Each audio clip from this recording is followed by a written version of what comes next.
Rede Rural e Familiar. Conectar antigos e novos rurais. Eu vou muito no Recôncavo Baiano. Muito não, mas eu fui várias vezes e eu gosto muito. Meu coração tem um pedaço enorme lá. Aqui tem um dendê. Tem um trabalho com a OIT, Organização Internacional do Trabalho, de formação de cozinheiros e de cozinheiras e cozinheiras, e tem um trabalho lá num quilombo do Dendê. Qual é a culinária de baixo custo? Porque as marisqueiras de lá, elas plantam a mandioca, fazem a farinha, catam o marisco, fazem o caldinho de sururu com um pouco de coentro que arrancam da terra. O custo é o custo do trabalho. Mas esse custo do trabalho é o custo que também envolve os corpos delas na natureza. Elas vivem da natureza, criam os filhos na natureza e moram num lugar que é um paraíso. Não estou defendendo nem romantizando que não seja difícil, porque é.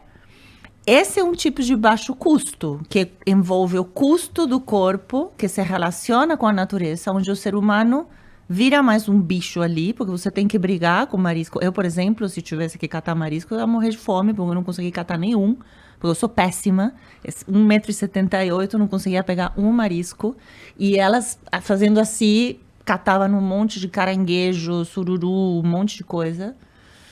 Plantam a mandioca, colhem o coco, fazem o leite de coco, tem as ervas, tem o coiso, tem as crianças, estão perto das crianças, se alimentam bem, cozinham, comem, lavam, limpam, penduram, e estão todas lá. Vem o pôr do sol, acordam com o sol nascer, tem o barulho dos pássaros. Essa é uma forma de viver. Tem a culinária a baixo custo periférica das cidades, onde as pessoas acordam e dormem com barulho do trânsito, não veem a luz do sol, ou escutam tiros, ou veem as suas famílias sendo mortas, ou vão no mercado e compram um monte de merda ultraprocessada. Quando eu defendo a comida de verdade, eu defendo uma vida de verdade. E as pessoas, muitas entendem o que eu estou falando, e outras me aniquilam por isso. Então, tem um baixo custo, mas a vida tem um custo. Qualquer uma tem um custo, né? Sim. Tu sente inveja dessas pessoas que moram assim, nesses lugares assim, de catamarisco e tudo mais? Porque eu sinto.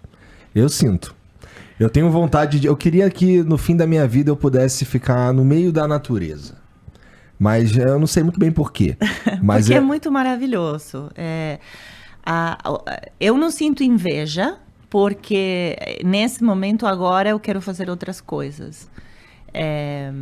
Mas eu tenho admiração, um amor gigantesco, e eu tenho uma avidez, não sei se existe essa palavra em português, existe uma avidez, um desejo de, sabe, de sugar a vida do mesmo jeito que elas sugam a vida, e de nunca me perder, nunca ficar cega e esquecer que essa realidade existe. Não deixar que a realidade das grandes capitais e da vida na cidade que a gente tem me faça esquecer que isso não somente existe, como que é o ponto de partida da conexão do bicho humano com a natureza, e de que em algum momento, assim como a criatividade deveria ter um limite para não ter um frango espetado no meio de uma pizza, em algum momento o desenvolvimento também deveria ter um limite. E aí, estamos lascados, porque eu acho que não tem como você limitar, porque então viramos uma ditadura e todo mundo defende uma democracia, quer dizer, a maioria de nós.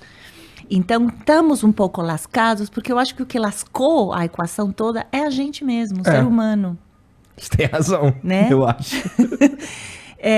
Mas eu tento não esquecer, não tenho ciúmes, mas eu adoro, eu não quero que saia de mim essa forma de viver, esse lembrar que o nosso relacionamento com a comida, com a terra, com o nascer, com acordar, com dormir, está 100% relacionado com a natureza. O sol que nos acorda é quando ele dorme que a gente tem que dormir. E quando eu consigo tirar alguns dias e entrar nesse ritmo, que é quase nunca, mas quando eu faço e eu entro nesse ritmo, cara, quando eu cheguei, você falou, nossa, você é assim sempre tão tranquila? Não sou, mas quando eu entro nesse ritmo, eu mudo completamente. Eu sou outra, nada me importa.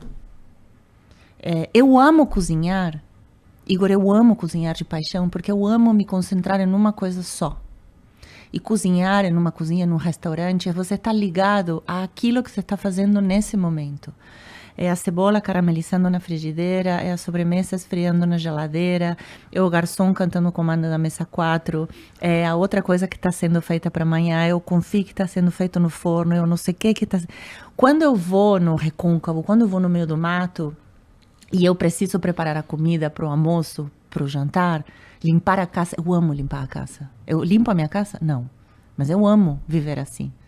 Eu adoro essa coisa do cotidiano, sabe? Eu preciso fazer o pão para o café da manhã, preciso fazer o café, preciso fazer... E, obviamente, a vida que eu tenho na cidade de São Paulo, e agora sendo apresentadora de TV, empresária, dona de restaurante, tá longe de ser isso. Tem um monte de gente que me ajuda, maravilhosa, não me ajuda, trabalha para mim e recebe muito bem pelo que faz. Não me ajuda, eu odeio isso, os colaboradores, não são colaboradores, ninguém é colaborador, eles trabalham, eu pago. Detesto os colaboradores. É. Enfim. Então, olha só, eu vivo de uma forma que está completamente desconectada da natureza. Eu e muitas outras pessoas. Mas quando eu vejo isso, e se eu pudesse viver dessa maneira, e eu acho que um dia eu vou viver desse jeito, talvez quando eu largue tudo, eu falei, agora é isso. É o som do grilo. É acordar com um passarinho. Sim, e com tudo que você tem que fazer, que a gente deixou de fazer, porque não tem tempo de fazer, porque está fazendo outra coisa para poder pagar o que deveria estar fazendo, né? É muito estranho o jeito que a gente vive. Pois é, né? A gente gosta, na verdade, de outra coisa. A gente gosta, na verdade, de uma coisa e vive de outro jeito. É muito maluco. Não, eu gosto muito do que eu faço. Eu também amo gosto muito do que eu faço. Eu escolhi viver assim. O problema é que, pra mim, por exemplo, pra eu poder fazer o que eu gosto de fazer, que é estar aqui e ter a oportunidade de conversar com pessoas incríveis, eu não tenho, assim, não tenho escolha. Eu tenho que estar em São Paulo. Não tenho escolha. Então, para você fazer as coisas que você tem que fazer, ou que você determinou como objetivo ou meta, não sei o quê, não tem outro jeito. Você tem que viver no meio desses caras malucos mesmo. E comer farinha que não é italiana, pô. Eu acho que a gente dá jeitos nas coisas. E quando chega a hora, eu acho que se a gente tem a sorte de poder escolher, que é uma sorte que poucos têm, porque muitos estão... lutando para se manter vivos. Ou tem menos possibilidade, tem escolhas mais limitadas, sim, né? E eu reconheço muito todos os meus privilégios, então gostaria de deixar isso claro. Acho que quando a gente pode escolher é uma decisão que depende da gente. Você poderia fazer de uma outra maneira, mas por enquanto, estar aqui é mais importante para você do que estar no meio do mato com um grilo. Mas nada impede que aos poucos você não consiga colocar um pezinho lá. Aos poucos você vai entendendo e conhecendo. Porque também tem um romanticismo de tudo isso. Não é fácil, não é singelo morar no meio do mato se você nunca morou no meio do mato.